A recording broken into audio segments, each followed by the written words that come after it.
नमस्कार, ESPN 9 news के खास कार्यक्रम किस्सा सियासी में आपका स्वागत है। मैं हूं आपके साथ दिनेश कुमार। दर्शकों, चर्चा करेंगे हरियाणा की राजनीति पर, जहां एक तरफ भारतीय जनता पार्टी के हाईकमान समेत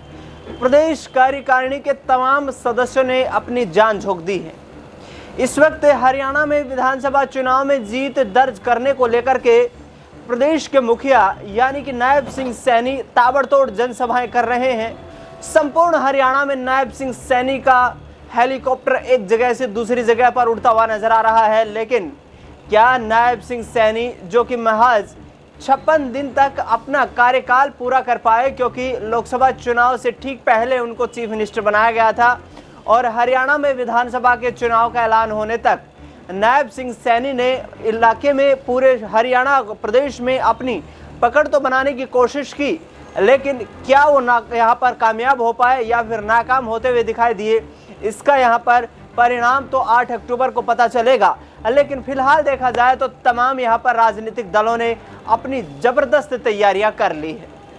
हरियाणा में राहुल गांधी, प्रियंका गांधी की मौजूदगी कांग्रेस पार्टी के लिए रंग ला सकती है, तो दूसरी तरफ प्रधानमंत्री नरेंद्र मोदी, केंद्रीय गृह मंत्री अमित शाह, राजनाथ सिंह और यूपी के मुख्यमंत्री योगी आदित्यनाथ, जो कि स्टार प्रचारकों की सूची में भारतीय जनता पार्टी ने शामिल किए थे, ये तमाम दिग्गज राजनेता हरियाणा के मैदान को जीतने के लिए यहां अपनी पूरी ताकत झोंकते हुए नजर आ रहे हैं। लेकिन क्या बीजेपी हरियाणा में परचम लहराती हुई नजर आएगी? क्या तीसरी बार हरियाणा में इतिहास रचते हुए भारतीय जनता पार्टी की सरकार बनती हुई दिखाई देगी? क्योंकि फिलहाल देखा जाए तो इस वक्त की स्थिति में हरियाणा में यहाँ पर मुख्य रूप से देखा जाए तो जाट वोट बैंक जो 35% यहाँ पर बहुतायत के साथ मौजूद है, 37 ऐसी सीटें हैं जहां पर सीधा निर्णायक भूमिका में है, और इसके साथ साथ अहिरवाल बेल्ट, ये दोनों ऐसे इलाके हैं जो कहीं ना कहीं बीजेपी और कांग्रेस के बीच आमने सामने की टक्कर को यहां पर नतीजों में परिवर्तित करते हुए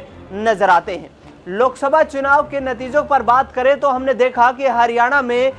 10 लोकसभा की सीटों में से 5 सीटों पर बीजेपी ने बाजी मारी, 5 सीटें कांग्रेस के खाते में गई, यानी कि नुकसान यहां पर भारतीय जनता पार्टी को हुआ। 48 ऐसी विधानसभा की सीटें रही यदि लोकसभा चुनाव में जो तमाम आंकलन किए गए उनके आधार पर, जहां पर कांग्रेस पार्टी ने बढ़त हासिल की। 45 सीटों पर यहां पर बीजेपी को जीत नसीब हुई, यानी कि दोनों पार्टियों के बीच जबरदस्त चुनावी टक्कर देखने को मिल रही है। लेकिन यहां पर विधानसभा चुनाव के तमाम मुद्दे अलग हैं, तमाम यहां पर सियासी समीकरण अलग हैं। ये दीपेंद्र सिंह हुड्डा भी मानते हैं, भूपेंद्र सिंह हुड्डा का भी कहना है, कुमारी शैलजा, रणदीप सिंह सुरजेवाला, और इसके साथ साथ राहुल गांधी और प्रियंका गांधी का भी यही कहना है कि देश में परिवर्तन की लहर हरियाणा से ही चलने वाली है। दर्शकों,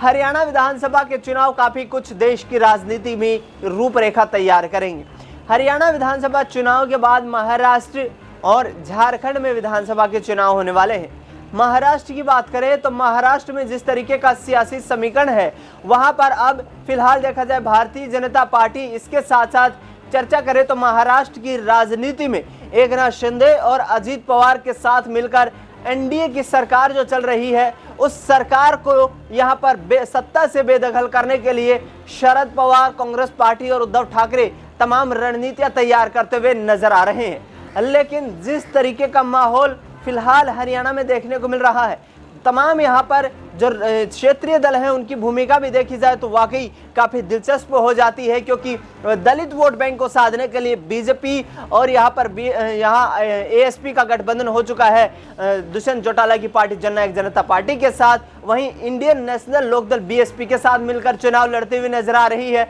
चर्चा करें यहाँ पर तो एक तरफ आम आदमी पार्टी दिखाई दे रही है, जो खुद में कहीं ना कहीं हरियाणा में देखा जाए तो यहाँ पर खोने के लिए उनके पास कुछ भी नहीं है, लेकिन पाने के लिए आम आदमी पार्टी पुरजोर कोशिश कर रही है। यानी कि ये तमाम राष्ट्रीय दल और क्षेत्रीय दलों की भूमिका क्या इतनी अहम हो जाएगी कि 2 राष्ट्रीय पार्टियां जो एक दूसरे को चुनौती देती हुई नजर आ रही हैं, कांग्रेस पार्टी और बीजेपी के बीच यहाँ पर यदि सरकार ने बनती नजर आई तो फिर ये क्षेत्रीय और अन्य जो सहयोगी दल हैं, या यूं कहें कि ऐसे राजनीतिक दल जो हरियाणा में अपनी किस्मत आजमा रहे हैं, वो किंग मेकर की भूमिका में दिखाई देने वाले हैं। हरियाणा में जिस तरीके का माहौल देखने को मिल रहा है, चौटाला परिवार को ये आस है कि हम हरियाणा में फिर से यहाँ पर किंग मेकर की भूमिका में दिखाई देंगे। अभय सिंह चौटाला ने बार बार ये कहा है कि आईएनएलडी और बीएसपी का प्रदर्शन बेहतर रहेगा। दूसरी तरफ चर्चा करें तो दुष्यंत चौटाला भी ये कहते नजर आ रहे हैं, पिछले 4.5 साल तक किसानों के मुद्दे हों, युवाओं के मुद्दे हों, बेरोजगारी के मुद्दे हों, इन तमाम मुद्दों पर हमने जो चीज़ें अपने मैनिफेस्टो में शामिल की थी उनको पूरा करने का पुरजोर प्रयास किया, लेकिन बीजेपी अपने वादों से मुकरती हुई नजर आई। लिहाजा बीजेपी ने यहां लोकसभा चुनाव से पहले ही गठबंधन तोड़ दिया था। लेकिन दर्शकों, जिस तरीके का माहौल देखने को मिल रहा है, क्या इस बार अभय सिंह चौटाला को वो किंग मेकर बनने का यहां पर मौका मिलेगा? क्योंकि करीब 40 से 45 सीटों पर यहां कांग्रेस पार्टी मजबूती के साथ दिखाई दे रही है। दूसरी तरफ बात करें, भारतीय जनता पार्टी भी लगातार कोशिश कर रही है, 40 सीटों के लगभग वो जीतने का दावा ठोकते हुए नजर आ रहे हैं। मुख्यमंत्री यहां पर हरियाणा में जिस तरीके से तमाम दौरे कर रहे हैं, रैलियां कर रहे हैं, और पूर्व मुख्यमंत्री मनोहर लाल खट्टर ने दावा कर दिया है कि बीजेपी कम से कम 60 से 62 सीटें जीतकर पूर्ण प्रचंड बहुमत के साथ हरियाणा में सरकार बनाने वाली है।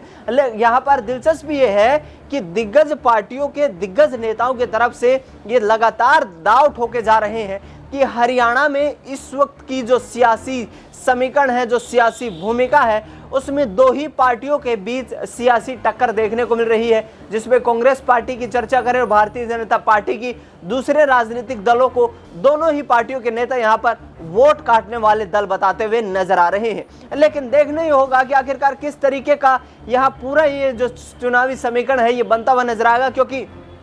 करीब 72 घंटों के बाद हरियाणा में विधानसभा चुनाव के मतदान से ठीक पहले यहां पर जो चुनाव आयोग की तरफ से चुनाव प्रचार बंद कर दिया जाएगा। ये 72 घंटे जो हैं कयामत की रातें गुजरने वाली है यहां पर राजनीतिक दलों के लिए। प्रियंका गांधी, राहुल गांधी ने जिस तरीके से रोड के रास्ते से लोगों से कनेक्ट होने की कोशिश की है, अंबाला में रैली करते हैं, करनाल में रैली करते हैं, भूपेंद्र सिंह हुड्डा और कुमारी शैलजा के बीच जो राजनीतिक तनाव था उसको भी खत्म करने का प्रयास राहुल गांधी करते हुए नजर आते हैं। यानी कि कोशिशें ये है कि किसी भी तरीके से पिछले 10 साल का जो सूखा था उसको खत्म करके यहाँ पर राजनीतिक रूप से हरियाणा की राजनीति में अपना कब्जा जमाया जाए। दूसरी तरफ बीजेपी ये दाव खेल रही है कि केंद्र में जिस तरीके से सरकार बनाई है उसी रास्ते पर चलते हुए हरियाणा में तीसरी बार सरकार बनाई जाए। सहयोगी दल यहाँ पर पहले जेजेपी थी, जो अब ये दावे कर रही है कि इस बार यहाँ बीजेपी की सरकार ना ही बनने वाली है, ना ही कांग्रेस पार्टी को बहुमत हासिल होने वाला है, बल्कि